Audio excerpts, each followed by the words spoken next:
Habang bumubulong siya, ramdam ko ang unti-unting ng hangin.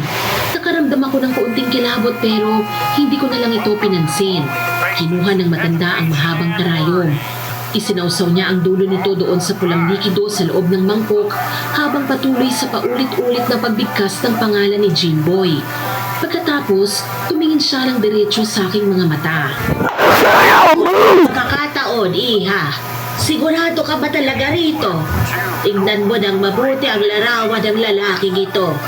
Kapag ibinaon ko na ang karayom sa manika, wala nang bawi ang magaganap, ha?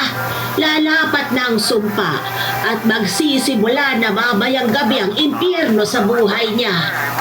Ang kulit nyo naman hoy! Sinabi ko na hong hindi magbabago ang isip ko eh. Gawin nyo na ang dapat yung gawin para magbayad ng traidor na yan.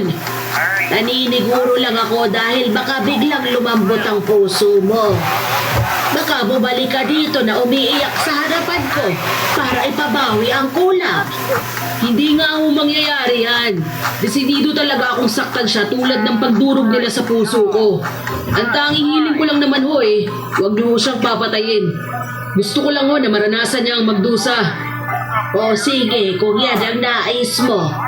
Isang malubhang sakit na unti-unting umuubos sa lakas niya ang dadapo sa kanya. Ano, handa ka na ba? Handang-handa na ho ako. Simulan niyo na ho. Sa isang mabilis na galaw, ibinaon ng matanda ang karayom sa mismong tiyan ng manika. Kasabay ng pagbaong yun, biglang namatay ang apoy ng kandila at biglang tumahimik ang buong paligid. Huminto maging ang ihip ng hangin sa loob ng bahay. Pagkatapos nito, iniabot niya sa akin ang manika at sinabing itago ko na lamang ito sa isang lugar na hindi makikita ng sinumang tao.